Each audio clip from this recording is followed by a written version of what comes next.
Hey, yo, what up? Welcome back. This is not a podcast. It's just my thoughts with Markman. Shout out to all y'all who watch, like, subscribe, comment, and support the channel. Need to get those subscriptions up. I'm really trying to get to 100,000. We on the road to 100,000. So if you watch a couple of these videos, 2, 3, 4 of them, and you keep coming back and you decide you like them, just subscribe, turn the notifications on, man. Let's go. Appreciate y'all. A lot of hip hop to talk about this week, man. A lot going on. Clipse release. Jack Boys is out. You know, Drake is always making headlines. So there's a lot to discuss. But last week we talked about Clipse. We talked about chains and whips, all right? I did a video on Kendrick's verse and where I kind of went through the verse and broke it down with y'all, at least how I see it or how I interpret it, because what these are, just my thoughts, just my interpretations. Only the artists can speak for themselves. I did a separate video on Pusha and Malice's verse, where Pusha aimed his verse at Jim Jones, and I explained that again as I interpreted it. Also, want to tell y'all, go to Genius because I interviewed the Clipse. I put something together with the Clipse where we broke down quite a few songs from their new album that God Sorted Them Out. So if you go to Genius, you can see Pusha and Malice break down their own bars on Verified, man. So check that out. Appreciate y'all. So, like I said last week, I talked about Pusha's verse aimed at Jim. So it's only right that I go back in and we take a look at Jim Jones' response to Pusha that he dropped all the way back in 2023. And if you're asking how did Jim respond to a new diss record that just came out Friday, how did he respond to that back in 2023? I'm going to give you the backstory real quick. Some of y'all know the details to this. Some of y'all don't. So we'll just run the backstory real quick. Back in 2023, Clipse, Chains, and Whips, it was played during a Louis Vuitton fashion show. The record wasn't officially released until last week, but the footage of the record was all over the internet, right? Oh, man, Clipse got a new joint. So the audio just spread all over the internet, and right away, Jim Jones did a From the Block video addressing Pusha T. So this is all the way in 2023. He reworked the Chains and Whips beat. It isn't the exact beat, but it's close enough to sound like the feel of it. So he reworked it. It sounds very, very close. So the backstory is this. There was a top 50 MC list from Vibe, I believe. Pusha made it. Jim Jones questioned if Pusha should be on it. I believe that was in the Bootleg Kev interview. Correct me if I'm wrong. Shout out to Bootleg Kev. So Pusha responded in that verse for Chains and Whips, which was, again, first dropped at the LV show, and now it's a part of Let God Sort Them Out. And the music video just came out yesterday, so y'all can check out that music video too. So Jim responded right away, and of course it's resurfacing now because it's relevant. So let's take a look at Jim's diss. He starts off right away. That shit was trash. We gonna let him get a do-over. They got you gas. You must think that you the new Hover. You a 4.0. I jumped in the new Rover. Your brother still jump in the bed and you tell him move over. So right away he gets to it. So that's a reference to Jay-Z, right? You must think you're in the new Hover. You're a 4.0. That Imaginary Players is like the outro to Imaginary Players. Yo, dog, what's the difference between a 4.0 and a 4.6? About 30 to 40 grand. Cocksucker beat it. You know what I'm saying? So this Jim just getting his comedy on, getting his teasing on. You know, part of rap is the dozens. Your brother still jump in the bed. You tell him move over. Funny, like not vicious, I guess, but it's just like you listen to that, you like, dog, you stupid. Like, you know what I'm saying? Type shit. So these two roaches don't know what to do in no raid. Kanye gave you whips, but that's what they do to the slaves. You trying to act bad, but we ain't doing charades, so the wordplay and charades, you act. You know, Kanye gave you cars. That's what they do to the slaves, whip slaves. These two roach don't know what to do in a raid, drug raid, the roach spray. So, the dozens is going on. I really have bombs on the block, just like I threw a grenade. Don't got no time to be concerned with no watch you got. You never been uptown buying that work by the poppy spot. Trying to get illusions when you run up in the Aki spot, buy 5,000 bottles and turn around and get a choppy chop cheese. So he's just talking that New York shit, copping work from uptown, the uptown hustler shit, right? That is the uptown hustler playbook, man. You never caught work up in poppy spot, trying to get illusions when you run the Aki spot, buy 5,000 bottles, then turn around and get a choppy chop, go get a chopped cheese. I spent 500,000 down at Mazda spot as jewelry. I got $500,000 car with the Brazel top, I believe. I don't know what that is. I'm not really the car guy, so I'm not 100%. And fuck they flowers. You got roses with the stars on top. So the Rolls Royce with the stars on top. Rolls Royce. You know what I'm saying? Fuck they flowers. I make a toast with my jewels like Mazel Tov. So the Mazda jewelry, I just spent 500,000 down at the Mazda spot. I went to their website. Mazda is a New York City is a jewelry spot. So Jim has copped from them. Here's what's on their website. You remember when Jim was running with the Vamp Life thing. So 3D casket with the enamel bat. And you can see here it says, they show the pendant and then it says as seen on Jim Jones. So I guess they got this for sale. Also interesting on how it's described, the 3D casket with an enamel bat. And you can see like the enamel bat like inside the casket, right? So this was Jim's whole Vamp Life era. And, it's funny because in Pusha's verse, too much enamel covers your necklace. So they're talking directly to each other. So I guess this is Jim's response to the Pusha's questioning his jewelry and the weight of his jewelry and how pristine it is, and Jim is like, all right, I spent $500,000, but Pusha says, yo, it's too much enamel covers your necklace. Here's the enamel back. So do with that what you will. And watch the Genius thing too. If you go back to the Genius to where he breaks down Chains and Whips, there's a funny part where Pusha talks about like the enamel on the necklace. He said he used the word shellacked, which is a word you don't hear often. So if you want to go check that out, it's pretty funny. I want to see stones. I don't want to see shellacked.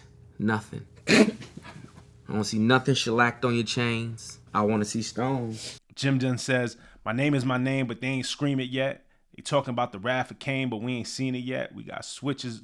We got the switches on that, bitches. Your whole team get wet. Let me chill because I don't want to get my team upset. So my name is the Pusha T solo album, and Wrath of Cain is his solo mixtape. So he makes a play on Pusha's album title. The only beef is Arby's or the Big Mac. We don't drive through. We drive by in the car with a Big Mac. That's a play on Pusha's Arby diss record. If you remember a couple years ago, Pusha, he has the Arby. He has a piece of the Arby's theme song because he has publishing on the record that they sampled to dun dun dun dun dun. We got the meats. Like that little sound up. It comes from an EDM record that Push was featured on. He has publishing on that record, so he gets a piece of the Arby's commercial. So Arby's tapped him to make a diss record. I think they were making a fish sandwich at one time, and so they dissed the fish fillet. So the only beef is Arby's or the Big Mac. Pusha also has ties to McDonald's. He was also part of the da da da da da I'm Loving It, which came from Justin Timberlake, but they were in the studio with the same time. The whole Neptunes, Justin Timberlake, Clipse connection. So Push had a hand in writing that McDonald's tagline too. So that's just some background on that bar. And Jim says, the last shit you dropped, that shit was garbage. Take that shit back. Plus you got your brother rapping. What? You trying to bring the Clipse back? Well, two years later, he brought the Clipse back. You know what I'm saying? So, people seem to be really loving the album. I know I love the album, but I read the comments. Yeah, I love the album. So, again, this was 2 years ago that Jim said this. Plus, you got your brother rapping. What you trying to bring the Clipse back? I guess that's kind of like a diss or something or a jab. But, you look at it now in this context, it's like, yeah, Clipse are back and rap fans are excited. So, it's funny to the context of that line now. It says, talking about your brother, what happened to that boy? He's looking like they've been selling crack to that boy. So diss Malice, Malice ain't even saying nothing about nobody. Like, you know what I'm saying? Malice didn't get at Jim. But, this is rap and it's battle and anybody could get it. So making fun of Malice here. He says, it's really, though, nothing to jokes. That's how it's get embarrassed. Really got some money. I'll catch you out in Paris. I got shooters like Luka that'll hit you out in Dallas. NBA wordplay. Luka used to be on Dallas at least, so it definitely made sense at the time. Y'all be dressing kind of weird, man. You really need a stylist. Plus, what y'all know what you identify with, Push. You kind of sort of dress. You've been a fly bitch. I don't know. I'm not really the fashion guy, but Pusha is celebrated for fashion, no. And Jim set fashion trends. This is not too. I mean, Jim set fashion trends in the street for sure. There was a lot of brands that he was on early. The whole kind of urban rock star look, chains on belts, lot of tattoos. Jim was at the ground floor of that, and so Jim was definitely set trends and styles, especially but Pusha has too, and Pusha is more maybe in like high fashion areas, more so doing the LV walk. Obviously that was for with his connection with Pharrell, but Pusha has always clearly kind of represented high level brands and played in that world in the European, Italian fashion, things like that. So, just whoever you think is flyer, whoever you think, whoever influenced you fashion wise more, or whoever style you appreciate more. I guess it just goes to the listener and whatever you prefer. You know what I'm saying? Whatever you choose. And then he said I was really chasing the feature. This is a gorilla because he really got some apes in his features. You chasing the feature out of your element. That was the Pusha T line. So this is Jim responding straight to that line. You chasing the feature right out of your element, which I believe he was talking about Drake at the time. I could be wrong. A lot of people say, nah, he was talking about how Jim was chasing the Kanye feature. I think the Kanye thing came later, like at the time, if I remember correctly. And if I'm wrong, I'll say I'm wrong. If you feel different, I'm not here to necessarily argue, but at the time, this was right after Drake did the Apollo. He brought out Dipset. We saw them hanging out a little bit more at this time. So when Pusha said you're chasing the feature out of your element, I always believed, my interpretation of that was always that it was about, you trying to get this feature from Drake. Also, hence, like, why this Push out of all the 50 MCs? Why'd you call out Push? Drake's enemy, I guess. So you're chasing the feature out of your element. So then Jim says, hey, he said I was really chasing that feature. He's a gorilla because he got some apes in his features. So just the dozens again right here. And then he gets into it. All my gorillas got stones. I have these apes come and meet you. I put these billies on the jet. You pick a place, they'll meet you. So some gang slang, like just street slang, right? The gorilla stone blood. So, it's just wordplay. Gorilla, apes in his features, gorilla stones, apes come and meet you, etc., etc. Man, talking about my jewels, that was a cheap shot, but these is all VVS's. These ain't the cheap rocks. I don't know if you're a rapper or should I treat you like a street op. I know that 50 list, that was a cheap, and then he just stops. Maybe he said that was a cheap shot. I don't know. And then he just stops and he walks off in the video. So it's interesting because if you watch the channel, if you hear me kind of talk about these things in general, no matter who's involved, I always say, because I truly don't, and I've been consistent on this, I don't believe in a clock in rap battles. That whole somebody drops and you got to respond within 24 hours, 48 hours, you got to come back to back. Like, I don't believe in that when it comes to rap battles on record. And to Jim's credit, he dropped right away. I think it's fly when you do it. Like if you could do it, and if that's what it is, I think it's fly. But rather than rush the record, am I gonna drop the right record that's gonna stick, that's gonna be memorable? I talked about this in the case of maybe I didn't. I didn't put a video up about this, but think about Megan Thee Stallion Hiss and then Nicki Minaj Goodfoot. Like, I always said that Nicki's, like, her first 8 bars I loved, and then the record kind of turned more into a freestyle. It kind of turned into the joke, dozens. Like, I feel like if Nicki would have took more time with that record and not have dropped a day after or 2 days after Megan, there's a world where she could have really made that record stick. And it just didn't happen like that. Same thing. I was saying the same thing in the Kendrick Drake battle, the drop. Oh, that boy is scared. He ain't got nothing to drop. And there was all this pressure, and it was like, yo, just drop the records.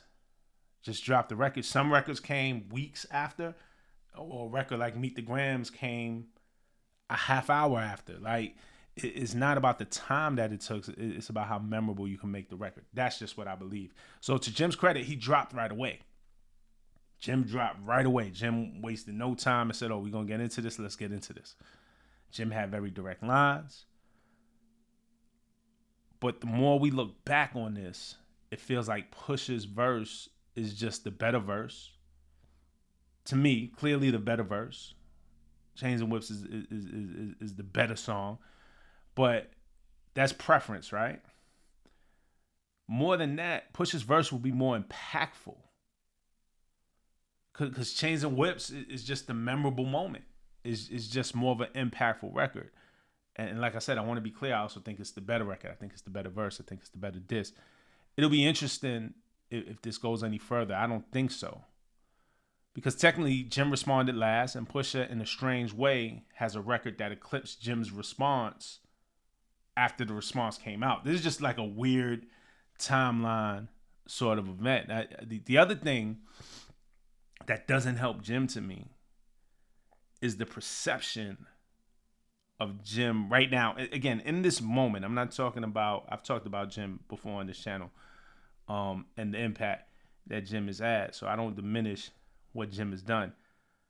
But where we are right now in July 2025, the perception of Jim after he just tried to troll Nas or troll us with all that Nas talk, and even then went on Angie Martinez and admitted, you know, he was kind of trolling and he laughed about it and he was having fun about it.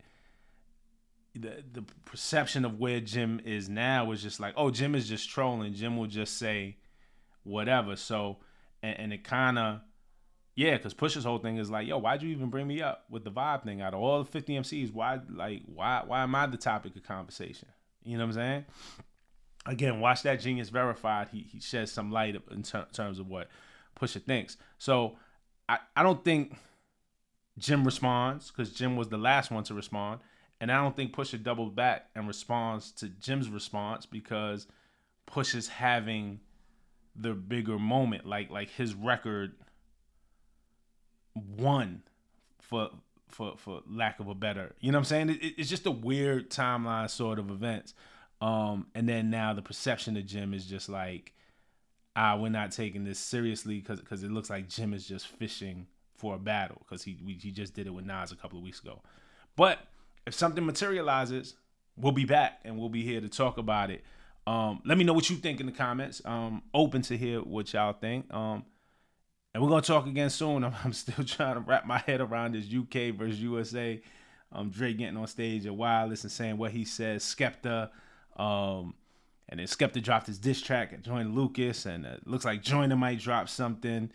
I definitely have thoughts on this, so we'll talk about that a bit later. And I don't know, we'll talk about some other things too. A lot going on in hip hop, but I appreciate y'all. Till the next time, peace.